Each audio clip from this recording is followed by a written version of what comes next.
प्यारे बच्चों, आज करेंगे chapter 1 number system practice test, जो कि सपोर्ट मटेरियल में हर चैप्टर के बाद दिया हुआ है, वो हम प्रैक्टिस टेस्ट करेंगे। तो right one rational number and one irrational number आपको लिखना है। तो काफ़ी इजी क्वेश्चन है। तो कोई भी एक रैशनल नंबर आप लिखो पहले।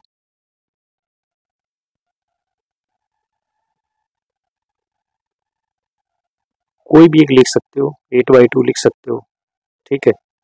और आप लिख सकते हो 6/5। वैसे तो आपको एक लिखना है। अब आपको लिखना है इरेशनल नंबर। अच्छा, इरेशनल नंबर की पहचान भी आपको होनी चाहिए कि कौन सा नंबर इरेशनल नंबर होता है। Non terminating, non repeating number जो होता है वो इरेशनल नंबर होता है। फॉर एग्जांपल हम यहाँ पे लिख सकते हैं 0.10, 100, 100, और इस तरह से ये आगे बढ़ता जाएगा, ठीक है ना। तो देखो ये रिपीट हो रहा है, 10 के बाद 100 आ रहा है, रिपीट नहीं हो रहा बेटा, डिजिट बढ़ती जा रही है, एक जीरो आगे बढ़ती जा रही है और कभी खत्म भी नहीं होगा। तो ये होता है इरेशनल नंबर। अगर किसी को ये ध्यान नहीं रहे तो √3, √5 भी आप लिख सकते हो। क्वेश्चन नंबर सेकंड है, पी की वैल्यू आपको दी हुई है, then find the value of 1/p। अगर ये क्वेश्चन एक नंबर में आ जाएगा तो 1/p की वैल्यू आप डायरेक्ट लिख सकते हो, माइनस की जगह प्लस लिख के, 5 + 2√6। बट अगर ये 2 नंबर का है तो आप इसको सोल्व कर सकते हो। अब देखो कैसे सोल्व इसको करना है। 1/p को मैं लिख सकता हूँ 1/5 - 2√6, ठीक है। अब हम इसका क्या करेंगे, रैशनलाइजेशन कर देते हैं भाई। माइनस की जगह प्लस लिखेंगे, ऊपर नीचे इसी नंबर को मल्टीप्लाई करेंगे। 5 + 2√6 अपॉन में 5 + 2√6, इस तरह से, ठीक है। अब आप 1 को इस पूरे से मल्टीप्लाई करोगे तो यही नंबर आ जाएगा एग्जैक्ट जो लिखा हुआ है, 5 + 2√6, ये टर्म आ जाएगी। a - b, a + b की एक आइडेंटिटी होती है, आपने अगर पढ़ी होगी तो a - b, a + b, a² - b²। तो इसको मैं इसी रूप में लिखना चाहूँगा, 5 का स्क्वायर माइनस 2√6 का स्क्वायर। एज इट इज ऊपर वाली चीज आ जाएगी। अब 5 का स्क्वायर तो 25 हो जाएगा। इसको सोल्व करने के लिए आपको पता होना चाहिए, इसको हम सेपरेट सोल्व करेंगे। 2 का स्क्वायर तो 4 हो जाएगा, बीच में कुछ नहीं है तो मल्टीप्लाई, और √6 का जो स्क्वायर है, देखो ये जो स्क्वायर है ना, ये दोनों के ऊपर है क्योंकि दोनों मल्टीप्लाई में, इस बात का आपको ध्यान रखना है। और ब्रैकेट भी लगी हुई है, ठीक है। तो जब 2 का स्क्वायर किया तो 4 आ गया। अब √6 का स्क्वायर करूंगा तो भाई स्क्वायर से अंडर कट जाता है, कैंसिल हो जाता है, क्योंकि इसकी जो वैल्यू होती है ना √6 की, ये 6 को 1/2 हम लिख सकते हैं। तो पावर से स्क्वायर रूट कैंसिल होके 6 4 जा 24 आपका आएगा।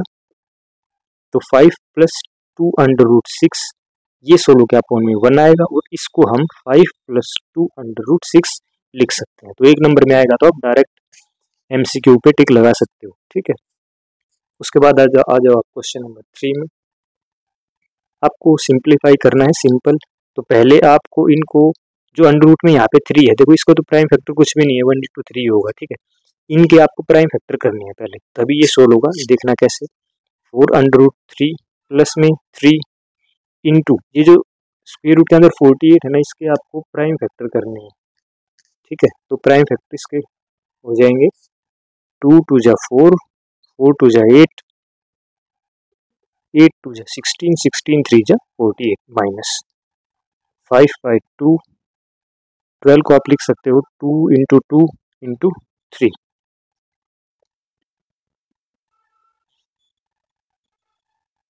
अब आपको पेयर बनाने हैं। देखो जैसे ये 2 का पेयर बन गया, एक ये पेयर बन गया।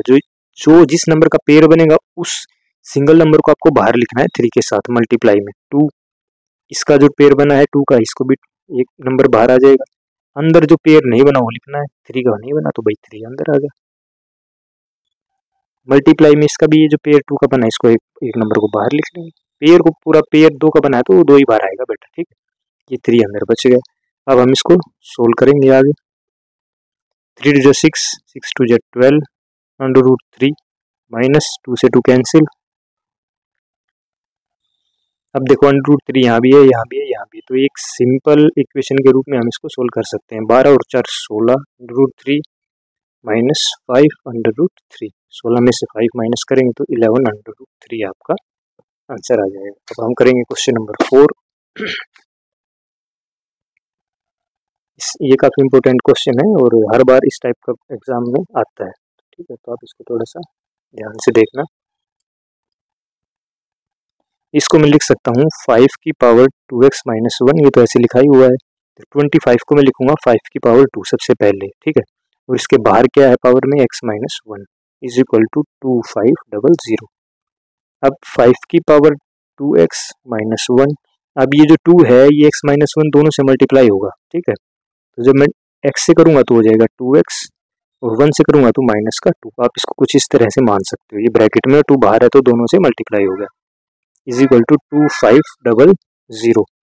अब 5 की पावर 2x-1, अब हमें क्या, मुझे क्या करना है, 2x-1 इसको लिखना है, तभी तो कॉमन निकलेगा। तो मैं इसको लिख सकता हूँ 5 की पावर 2x-1 इंटू 5 की पावर -1 इज इक्वल टू 2500, ठीक है। क्योंकि अगर आप मल्टीप्लाई में है, बेस सेम है, मल्टीप्लाई में बेस सेम है, पावर ऐड करेंगे तो -1 ही आएगा, ठीक है। तो आप इसको इस तरह से लिख सकते हो। इससे क्या होगा, ये 2x-1 कॉमन निकल जाएगा, क्योंकि ये दोनों तरफ है, मतलब इस साइड भी और इस साइड भी। तो 2x-1 कॉमन निकल गया, ये पूरा कॉमन निकल गया तो यहाँ 1 बच गया, ये कॉमन निकल गया तो यहाँ बच गया 5 की पावर -1, और 5 की पावर -1 को आप क्या लिख सकते हो, 1/5, ठीक है, इस तरह से। अब 5 की पावर 2x-1, इसको जब आप सोल्व करोगे सिंपल सोल्व हो जाएगा, 5 1 जा 5, 5 -1 4/5, ठीक है। इसको आप 4/5 लिख सकते हो, इज इक्वल टू 2500। तो 5 की पावर 2x-1 बराबर है 2500 इंटू में ये जो 5 है, ये 4/5 जब राइट साइड में जाएगा तो 5 ऊपर आ जाएगा और 4 आ जाएगा नीचे, ठीक है। अब आप इसको काट दो, 4 6 जा 24, 4 2 जा 8, 4 5 जा 20। तो 5 की पावर 2x-1, 6 to 5 और 5 हमारा बचा है। 6 to 5 को आप लिख सकते हो 5 इंटू 5 इंटू 5 इंटू 5, और एक 5 यहाँ पे है। 5 की पावर टोटल कितने 5 हैं भाई, कितने टाइम्स है, 5 टाइम्स है, तो 5 की पावर 5 हो जाएगा। अब देखो इक्वल टू का निशान है, बेस सेम है तो पावर भी इक्वल होगी, इसका मतलब तो 2x-1 इज इक्वल टू 5। तो 2x बराबर -1 उधर आएगा तो प्लस का 1 हो जाएगा, और ये कितना हो जाएगा 6। तो x की वैल्यू कितनी हो जाएगी भाई, 6/2। कटने के बाद क्या आएगी 3, तो आपकी x की जो वैल्यू आएगी वो क्या आएगी 3 आएगी। तो ये काफ़ी इंपॉर्टेंट क्वेश्चन था, 3 नंबर में क्वेश्चन आ सकता है। अब हम करेंगे क्वेश्चन नंबर 5। इस क्वेश्चन को करने के लिए आपको रैशनलाइजेशन इसको करना पड़ेगा, तो मैं लिखूंगा √11 √7 √11 प्लस √7 मल्टीप्लाई, रैशनलाइजेशन का कंसेप्ट मैंने आपको बता ही दिया, माइनस का निशान आएगा, ऊपर नीचे मल्टीप्लाई करना है। देखो a-b के रूप में लिखा हुआ है, तो a-b का होल स्क्वायर में इसको लिख सकता हूँ, और ये लिखा हुआ है a+b a-b। देखो ये a-b था दोनों तरफ, तो a-b का होल स्क्वायर, ये आइडेंटिटी अलग है। a+b a-b के जो फॉर्मूले का होता है उसकी आइडेंटिटी होती है a² - b², मतलब √11 का स्क्वायर माइनस √7 का square is equal to x - y √77। अब आप इसको सोल्व कर लो, a-b का होल स्क्वायर क्या होता है भाई, ए स्क्वायर, आइडेंटिटी आपको याद होगी मुझे उम्मीद है, a² प्लस में b² -2 into a into b। देखो अब इसको मैं जब करूंगा तो मैंने आपको बता दिया स्क्वायर से 2 कट जाएगा, तो यहाँ बचेगा 11, इसको इससे भी ये कट जाएगा, यहाँ बचेगा 7, ठीक है। इससे भी ये कैंसिल, इस पावर से स्क्वायर रूट कैंसिल, 11 और 7 कितना हो जाएगा टोटल 18। भाई ये जोड़ भी तो जाएगा ना 11 और 7, ये तो कैंसिल हो गया, 11 और 7 18 -2 √77, इसको माइनस करेंगे तो कितना आएगा 4।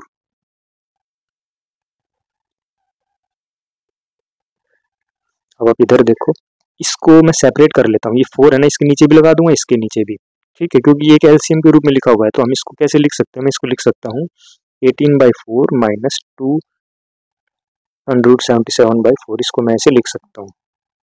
अब आपको सिर्फ कंपैरिजन करना है, यहाँ से x की वैल्यू आ जाएगी 18/4। अब इसमें कम में पजल मत होना कि सर x को आपने इसके इक्वल क्यों नहीं रखा, बेटा ये √77 और यहाँ भी 77 है, तो ये y के इक्वल ही रखे जाना है। तो y की वैल्यू आएगी, माइनस से माइनस वैसे भी कैंसिल हो जाएगा, तो y √77 है ना, ये इसकी वैल्यू आएगी 2 √77/4। इस √77 और 77 ये दोनों सेम है, कट जाएंगे। x की वैल्यू यहाँ से आएगी 18/4, जिसको आप काट के क्या लिख सकते हो 9/2, 2 9 जा 18, 2 4 जा 2 2 जा 4, और y की वैल्यू आएगी 2/4। जिसको आप लिख सकते हो 1/2। ठीक है, तो इस तरीके से आप इस क्वेश्चन को कर सकते हो। अब हम करेंगे क्वेश्चन नंबर 6। अब क्वेश्चन नंबर 6 को आप प्रकार और हेल्प वगैरह डी की मदद से कर देना। मैं आपको एक रफली आइडिया दे देता हूँ कैसे करना है इसको आपको। ठीक है, ज़्यादातर मैं कोशिश करता हूँ स्केल से बनाने की। तो आपको सबसे पहले क्या करना है भाई, एक नंबर लाइन खींच लेनी है। ठीक है, ज़्यादा लंबी नहीं खींचनी, ये 0 पॉइंट है। ठीक है, देखो यहाँ पे 2 है तो आपको 2 पे थोड़ा सा मार्क लगाने और 2 से आगे से ही स्टार्ट करना है। ठीक है, तो हम क्या करेंगे भाई, √3 को हमें रिप्रेजेंट करना है। अब और √3 √5 को रिप्रेजेंट करने का तरीका बेटा मैंने अपनी पिछली वीडियोस में बता चुका हूँ, वहाँ पे आप देख लेना, मिल जाएगी आपको वीडियो। √3 को मैं लिख सकता हूँ √2 + 1। ठीक है, और √2 को लिखने का क्या तरीका है, पाइथागोरस थ्योरम के अकॉर्डिंग 1 + 1। ठीक है, तो पहले मैं √2 लिखूंगा, उसके बाद हम √3 पे जाएंगे। तो √2 को लिखने के लिए 1 + 1 करना है, तो मतलब हमें बेस भी 1 लेना है और जो परपेंडिकुलर लेंगे वो भी 1 ही लेना है। तो हमें 1 यूनिट का गैप लेना है, कहने का मेरा ये मतलब यहाँ से 1 यूनिट का गैप लेना है। ठीक है, फिर आपको इस 1 यूनिट से आपको एक 90 डिग्री का एंगल देखना है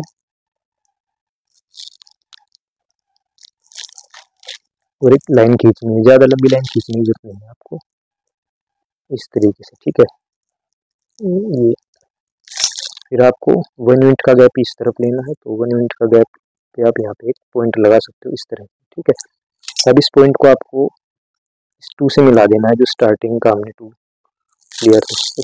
ठीक है, अब देखो ये जो है, अब जब प्रकार की नोक को यहाँ रखोगे, जिसको आगे बढ़ाओगे ना, तो ये √2 हमारे मिल जाएगा, बट हमें √3 चाहिए। तो आप क्या करोगे, अब इस पॉइंट से, क्योंकि ये जो √2 हमारा रिप्रेजेंट हुआ है इस तरफ, यहाँ से आपको फिर 90 डिग्री एंगल बनाना है। और अब की बार जो आपको लाइन लेनी है वो ये वाली लेनी है, एक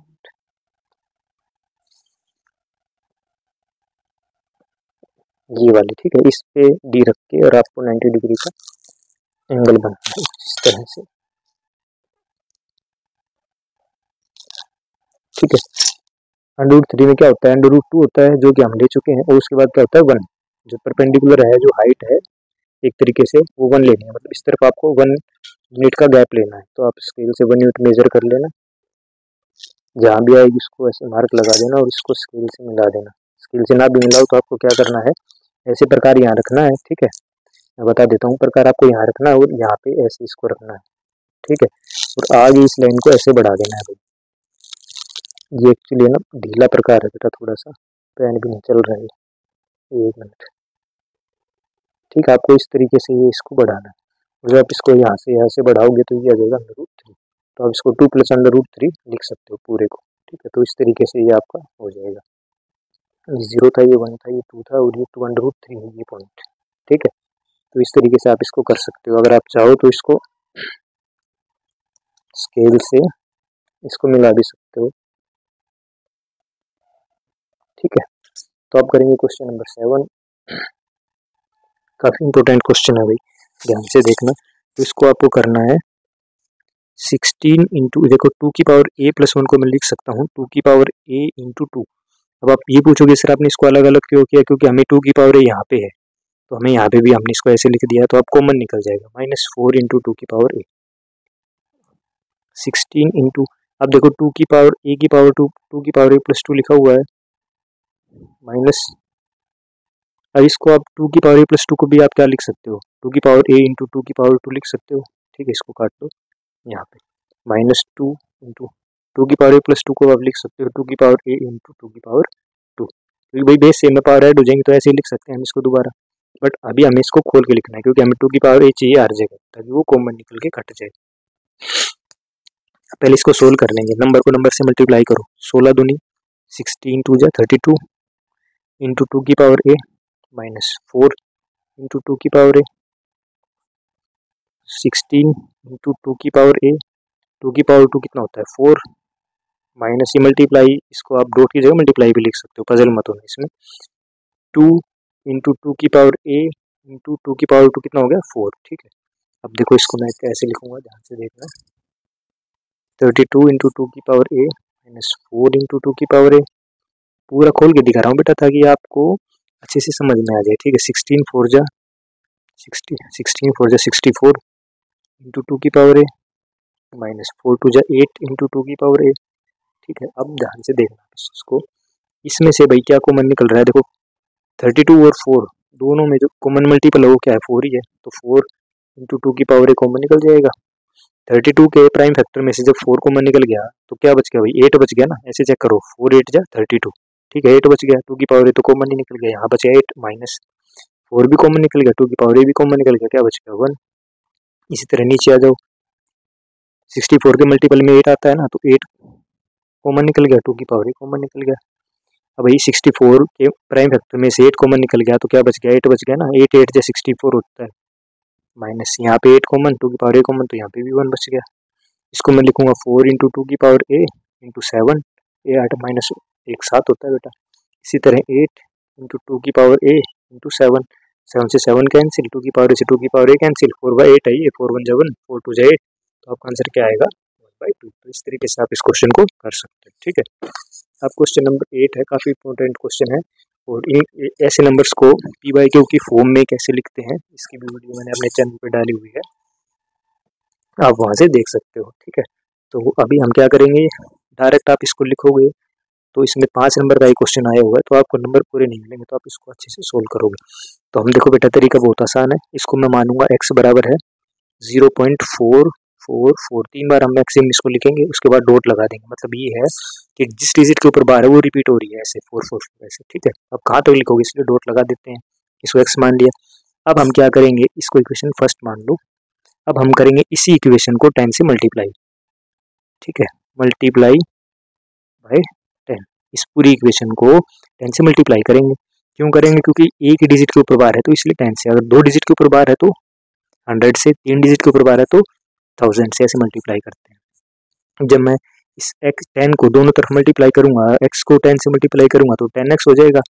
यहाँ पे आपको एक चीज ध्यान रखनी है भाई, एक जीरो है ना, तो ये एक डिजिट यहाँ पे आ जाएगी, ठीक है, ये वाली जो डिजिट है ये यहाँ शिफ्ट हो जाएगी, पॉइंट के लेफ्ट साइड में शिफ्ट हो जाएगी ये वाली डिजिट, सिर्फ एक डिजिट, क्यों, क्योंकि एक जीरो है इसलिए। जब ये पॉइंट के डिजिट जब यहाँ पे आ जाएगी, जब ये यहाँ पे आ गई तो आगे भी क्या बची, 4 4 4 ही तो है, तो मैं इसको दोबारा ऐसे ही लिख सकता हूँ, ये इक्वेशन सेकंड हो जाएगी। अब आपको क्या करना है, सब्ट्रैक्ट करना है, सब्ट्रैक्ट इक्वेशन फर्स्ट को सेकंड में से सब्ट्रैक्ट करना है फ्रॉम सेकंड, ठीक है। अब भाई 10x में से x माइनस करेंगे तो 9x, ये तो सिंपल है। इस तरफ का कैसे सोल्व करना है मैं यहाँ पे एक बार आपको बता दूं, फिर आप जब हम इसको करेंगे तो आप ध्यान रखना कैसे किया है, ठीक है। भाई मैंने अब इसको इसमें से माइनस करना है, तो पहले मैं इसको लिखूंगा 4.444 कुछ इस तरह से, अब ऊपर वाली को लिखूंगा, पॉइंट के नीचे पॉइंट लिखूंगा, उसके बाद 444 है तो 444 लिखूंगा, उसके बाद यहाँ पे 0 है तो 0 लिखूंगा। अब देखो ये पॉइंट के बाद तो डिजिट सेम है, तो ये तो पूरा ही कट जाएगा, भाई सब्ट्रैक्ट ही तो कर रहे हैं, तो 4 में से 0 गया 4, तो 4.0 को मैं क्या लिख सकता हूँ, 4 ही लिख सकता हूँ, तो यहाँ पे क्या आ जाएगा 4, तो इस तरह से x की वैल्यू आ जाएगी 4/9, ठीक है। अब हम सोल्व करेंगे 0.18 को, इसमें सिर्फ 8 के ऊपर बार है तो हम पहले इसको x लेंगे, 0.1888 लिखेंगे, भाई 111 थोड़ी लिखूंगा, क्योंकि 1 के ऊपर बार थोड़ी है, 8 8 रिपीट है इसलिए हम 888 लिखेंगे। देखो एक डिजिट के ऊपर बार है तो 10x से मल्टीप्लाई करूंगा इसको, एक जीरो है तो एक डिजिट शिफ्ट हो जाएगी, ये 1 यहाँ आ जाएगा, जब ये 1 यहाँ आ गया तो क्या बच गया इधर 888 बच गया, प्रैक्टिस करोगे तो हो जाएगा, ठीक है। ये इक्वेशन फर्स्ट है, ये इक्वेशन सेकंड है, सब्ट्रैक्ट कर दो आप, equation first from second, 10x में 6 गया 9x, इस तरह इसको भी आप सोल्व कर लो, देखो मैं बता देता हूँ,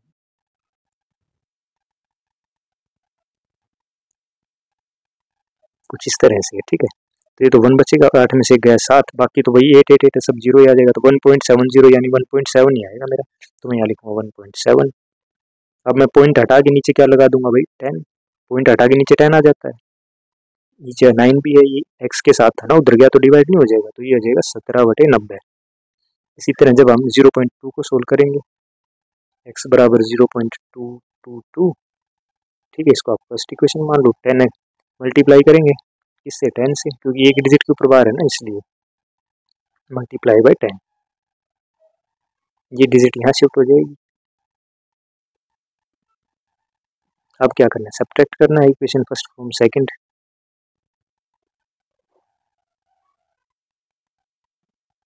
टेन एक्स में 6 गया 9x, इधर बचेगा 2, तो x की वैल्यू आएगी 2/9। तो आपके पास तीनों वैल्यू आ गई, ठीक है। अब तीनों वैल्यू को क्या करना है भाई, जोड़ना है, ठीक है। तो जोड़ दो आप 4/9 प्लस में 17/90 प्लस में 2/9, इन तीनों का आपको जोड़ना है।